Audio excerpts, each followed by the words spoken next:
This is the business news of Georgia and the world in English on TV3. I am Nugzaro Khaze. How do you do?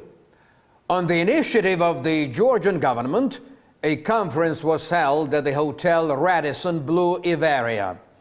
The conference was devoted to the strategy of human rights protection. Presumably, the project will be launched next year, and along with the government, members of parliament will participate in it. The Prime Minister of Georgia opened the conference. Our government is doing its best to ensure its accountability to people. Our government is a people-oriented entity. By the initiative of the Georgian government, we are working on the strategy of human rights protection and its action plan, which will cover all intended steps of the government in this direction. We will apply our efforts to implement European standards of human rights in Georgia and make stronger our democratic institutions. Chairman of the Parliament, David Usupashvili, confirmed that Georgia's movement towards Europe is an irreversible political process, reiterating once again that for Georgia, following Europe in the field of human rights is a proper thing to do. Proper protection of human rights is tantamount to the building of Georgian state. It is a very important issue, and I'm glad that at present Georgia has the government which is aware of this postulate. We say that we are moving towards Europe. We have to understand that Europe has developed into the community which we aspire to emulate after the Europeans began to view a human being as the greatest value in the world.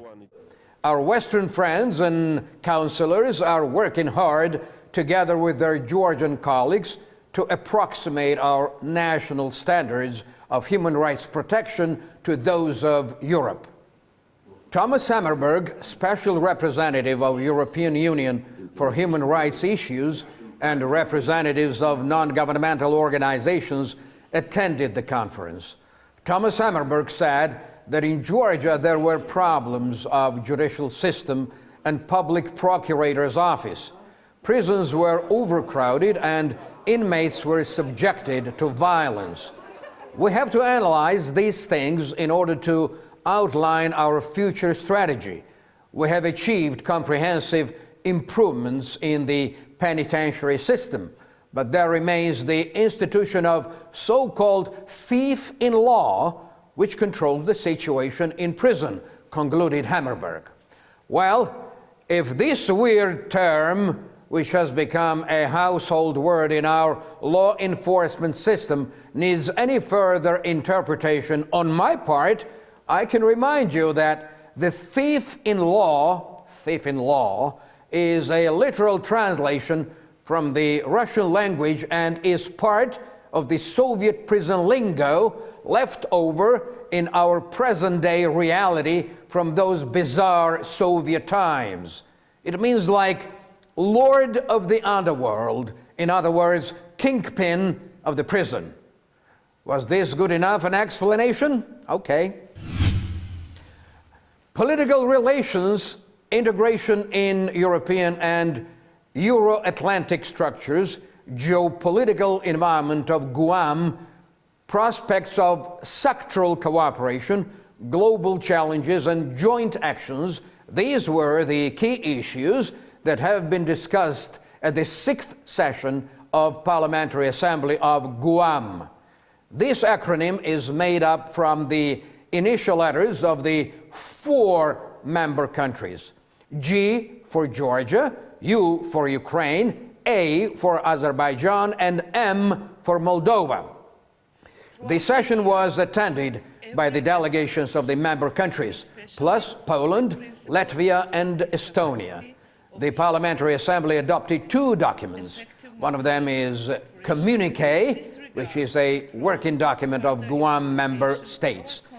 At the same time, the session adopted the declaration, which was supported by the Parliamentary Assembly of Baltic countries and Poland from the Visegrad Group. According to the chairman of the Parliamentary Assembly of Guam, the adopted documents cover the basic aspirations and goals of the Guam member countries. Greater part of the document approved by the session concerns the conflicts in the member countries of Guam. On request of the Georgian side, in the documents, they incorporated the issue of installing barb locks along the occupational line. During recent months, Georgia is acting as Guam chairman. As per rotation principle, Moldova is scheduled to chair Guam after Georgia. Governmental delegation of Georgia won't attend Winter Olympic Games in Sochi. Prime Minister Irakli Garibashvili divulged this information in his interview to the Russian television company RTV. In the words of Garibashvili, only Georgian athletes and leaders of National Olympic Committee will attend the Games. And the government made a decision that Georgia will participate in the Sochi Olympics. This decision was made by us in cooperation with the Olympic Committee, of course. No government delegation will be present in Sochi, but our athletes and senior officials of the National Olympic Committee will surely be there, though. Levan Kipiani, Minister of Sports and Youth Issues of Georgia, voiced the same information during his meeting with journalists at the press club Imedi. The minister gave considerable coverage to the already implemented and planned projects. He explained that the Georgian government would not attend the Sochi Winter Olympic Games because there were no diplomatic relations between Russia and Georgia. In his interview to the Reuters news agency, Prime Minister Garibashvili declared that Georgia is less dependent on Russia than Ukraine. Ukraine's decision of not initialing the agreement on association with the European Union is regrettable. Though Ukrainian case differs from Georgian situation because Georgia depends on Russia far less than Ukraine does. Russia may use political and economic levers against Georgia, but I don't think they would be very effective, the Prime Minister said. He also touched upon the long-existing Russian-Georgian conflict and pointed out that Russia occupies 20% of Georgian territories. The foreign news agency inquired about the detention of Georgia's ex-premier Vano Merabishvili. Garibashvili declared that Vano Merabishvili's and Yulia Tymoshenko's cases are absolutely different.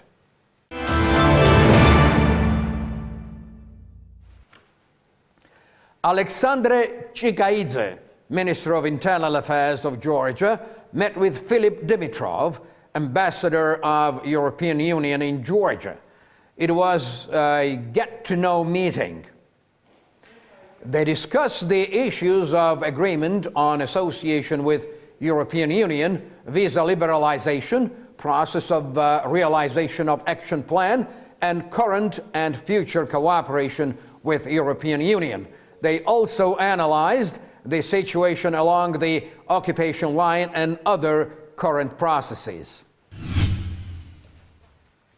Rehabilitation of the military aviation base is the integral part of a large-scale project of the Ministry of Defense of Georgia. 11 projects out of 85 ventures of the ministry are planned to take place on this base. Irakli Alassania, Minister of Defense, hosted the representatives and parliamentary minority at the aviation base in Marneuli. A new mess room was built and furnished, and building of residential quarters, headquarters, and hospital is underway.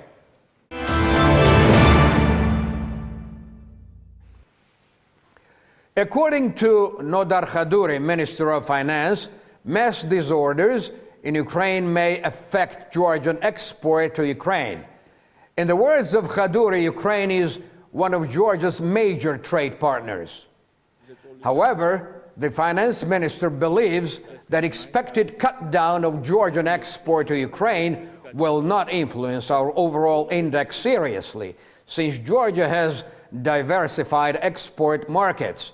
In January to October of this year, the volume of Georgian export to its neighboring countries made up $140 million. That is, compared to the last year, it increased by $4.8 million, despite the fact that Ukraine's share in overall export volume decreased from 6.8% to 6%.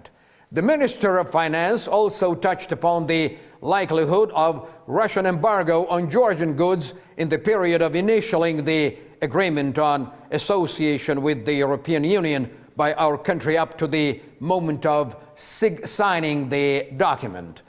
In his words, Georgian businessmen know the value of the Russian market, although they have not abandoned other markets with the purpose of gaining the Russian market. At the same time, Khaduri pointed out that besides Russia, Georgian export has been growing to Turkey, Armenia, Azerbaijan, and Kazakhstan. What gold mining resources does Georgia have, and what is the balance between its economic profit and ecologic hazards? What is the myth and what is the reality? Do the monuments of our cultural heritage face the hazard of annihilation? Our correspondent Kote Mosidze attempted to find answers to these questions.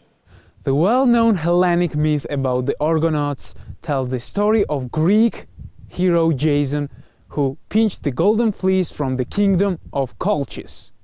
Historians suppose that golden fleece symbolizes the riches of Colchis kingdom.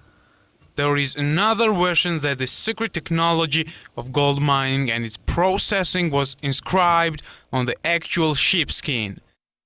At that time, it gave ancient Colchians advantage over other nations. Centuries prior to our era, it contributed to the birth and prosperity of Colchian culture, including making the pieces of jewelry gold, which even today command the admiration of the entire world. What gold mining resources does Georgia have, and what is the balance between economic benefits and ecologic hazards? Georgia has about 100 tons of proven, inferred and indicated resources of gold, and 90% of them are distributed within the limits of Bolnisi mining district. Speculative reserves are much more, but the exploration activity is blocked by the obsolete, out-of-date Georgian mining legislation, which should be updated as soon as possible and synchronized with European legislation. The economic impact of actual gold mining of Georgia is low enough, no more than 2% of GDP, country's GDP, but it should be dramatically updated and increased due to modern Western investments which would come, a flow of investment will come, and absolutely should, as soon as the mining legislation of Georgia will be updated.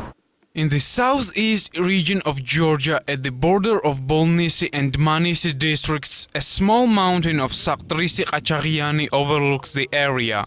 Archaeologists insist that they discovered a 50-century-old gold mine there. As of 2004, Georgian-German expedition financed by the Volkswagen Fund is exploring the mine. They say that in Colchis, they used sheepskin to pen out gold by rinsing the river sand. Archaeological research of 2004 and 2005 has confirmed that in Georgia they used to get gold by mining as well. It means that they extracted it by means of working in open-cast mines. Sagdrisi gold mine is the material proof of this theory. The mine is at least 2,000 years older than the events described in the story of Argonauts and Gold Fleece. In other words, Sagdrisi mine is 5,000 years old. The date of the mine was pinpointed through modern sophisticated scientific technologies. It identifies the Sagdrisi mine as the sample of oldest mining engineering artifact throughout entire Eurasia. Remains of gold dwelling place nearby confirm that the inhabitants of that period were actively engaged in gold mining. The ruins of the ancient dwelling abound with stone tools for grinding and enriching the gold-bearing ore, while the floor has the trace of gold concentrate. The question of ancient technology of using fire and arranging ventilation in the mine are still unanswered. There is a convincing theory which links the gold mined in Sagdrisi with Mesopotamian civilizations. However, this theory poses even more questions which requires answers. We are liable to preserve archaeological information that is believed to be important for the world history. Hence, until this ancient mine is thoroughly explored, we should keep modern gold diggers away from erasing the traces that were left by their forerunners. In 2013, Georgian Ministry of Culture and Monuments Protection cancelled the status of National Cultural Heritage of ancient Sagdrisi gold mine. It was done with the aim to allow the Russian company RMG to work at the Sagdrisi mine. The company plans to mine about 20 tons of gold worth of $1 billion. Economic benefit is an important matter, but there are other things too that are simply invaluable. Well, the problem is not very easy to solve at one stroke. We need both our culture intact and our bread and butter on the table. Now the question is if we can eat our cake and have it too.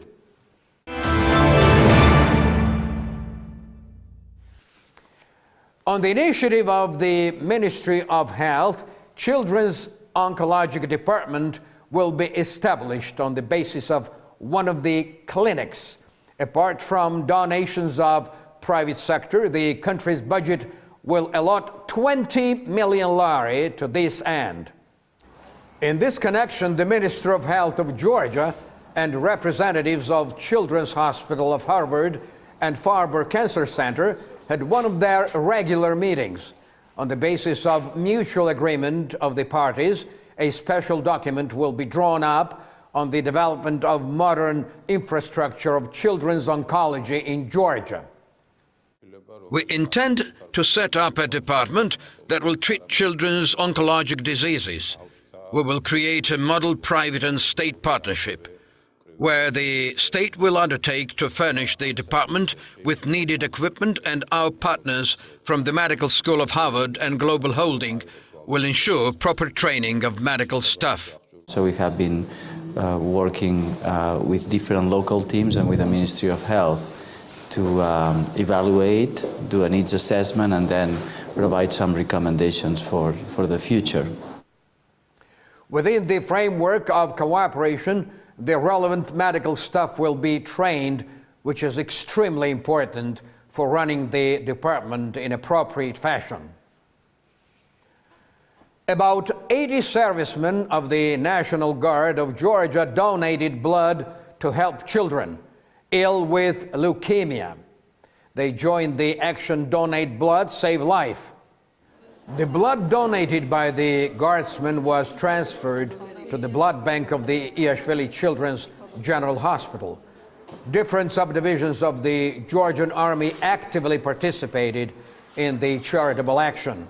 Professors of National Defense Academy, named after David Akhmashanabeli, and servicemen of the 51st Battalion of the 55th Infantry Brigade have already donated blood to help the diseased children. Also, it has to be noted that the popular, long-standing non-governmental organization called the American Friends of Georgia hosted its annual charity gala event at Radisson Hotel in Tbilisi on November the 29th, pursuing the same elevated goal. Hotel Radisson hosted the meeting devoted to the International Day of Physically Challenged People. The Prime Minister and the members of the Cabinet of Ministers attended the meeting.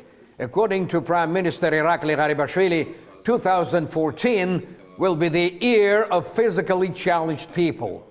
In connection with this day, President Georgi Margvelashvili posted an appeal on his Facebook. I would like to greet them with deep respect. The living condition of these people is the mirror of the country, culture, of the society and dignity of its people. I, as the president of this country, promise to protect the rights of this segment of our society. I wish our physically challenged compatriots good health, well-being and happiness, reads the president's moving appeal. Well, I hate to be overly maudlin in this strictly official news show, but I have to note that, yes, the culture of free will care for others is taking deep roots in Georgia and will stay that way forever. That's all this evening. Thank you very much for watching the business news of Georgia and the world in English on TV3. I am Nugzar Ukhadze. I'll see you again next Sunday morning at 11 a.m. and also at 11 p.m. the same day. If you miss my morning program by any chance, until then, have a great week. Take care now.